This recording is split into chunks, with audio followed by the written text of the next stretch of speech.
గురుగారు, యజ్ఞోపవీతం పరమ పవిత్రమైంది కదా, అటువంటి యజ్ఞోపవీతాన్ని సన్యాసులు ఎందుకు ధరించరు? యదక్షరం పరబ్రహ్మం తత్సూత్రమితి ధారయేత్ అంటుంది బ్రహ్మోపనిషత్తు. ఏదైతే వేద విజ్ఞానాన్ని అందజేయగలుగుతుందో అలాంటి సూత్రాన్ని ధరించాలి. యజ్ఞోపవీతంలో 3 సూత్రాలు బ్రహ్మముడి, ఒక్కొక్క సూత్రానికి అంతఃసూత్రం. ఇలా 27 సూత్రాలతో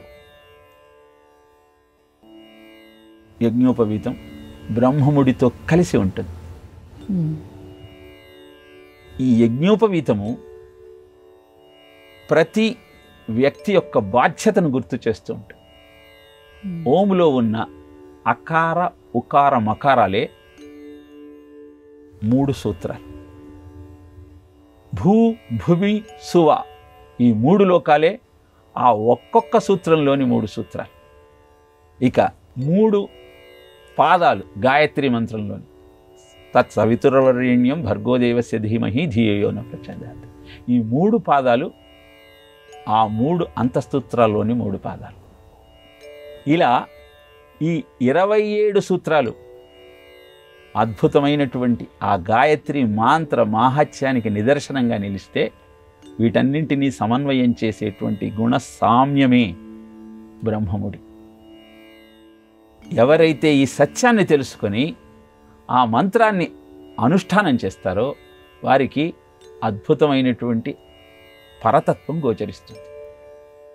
చంద్రమా మనసో జాతః అంటాం. ప్రతివాడి మనస్సు వికారం చెందటానికి కారణం చంద్రుడు. ఈ చంద్రుడికి 27 మంది నక్షత్రాలు భార్యలు. ఈ 27 సూత్రాలే ఆ 27 నక్షత్రాల యొక్క ప్రభావాన్ని చూపించేటువంటి 27 మంది భార్యలైతే చంద్రుడు బ్రహ్మముడి. చంద్రుడి వల్ల కలిగేటువంటి కామ వికారము జీవితాన్ని అస్తవ్యస్తం చేస్తూ ఉంటే దాని నుంచి బయటపడటానికి గాయత్రిని ఆసరాగా చేసుకొని రోజులో ఉన్న 24 గంటలకు ఒక్కొక్క గంటకు ఒక్కొక్క బీజాక్షర రక్షక కవచంగా మారి ముందుకు నడిపిస్తుంది. ఇలా మనసులో కలిగే వికారాల నుంచి బయటపడటానికి అవసరమైనటువంటి స్థితి ఈ యజ్ఞోపవీత ధారణతో అనుష్ఠానం చేయటం వల్ల అందుకోవచ్చు. ఈ వికారాలన్నింటికి అతీతుడు కనుక సన్యాసి వీటిని ధరించాల్సిన అవసరం లేదు. సాధన ద్వారా ఆ స్థితికి ఎదగాలనుకున్న గృహస్థు నిత్యము అనుష్ఠానం ద్వారా, ఆరాధన ద్వారా ఆ వికారం నుంచి బయటపడే ప్రయత్నం చేయవచ్చు.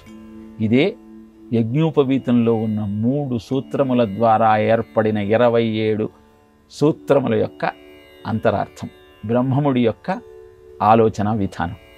దీనిని అనుష్ఠానం చేస్తూ ఏ విధంగానైతే రామాయణము 24 అక్షరాల గాయత్రి మంత్రానికి వ్యాఖ్యానము, అలానే మానవ జీవితంలో ఏర్పడేటువంటి వికారాలకన్నింటికీ స్వస్తివాచకం పలకటం కోసం ఏ 27 నక్షత్రాలతో కూడిన చంద్రుడు మన మానసిక స్థితిని అతలాకుతలం చేస్తూ అవస్థ పెడుతూ ఉన్నాడో దాని నుంచి బయటపడటానికి యజ్ఞోపవీతం ఆధారం.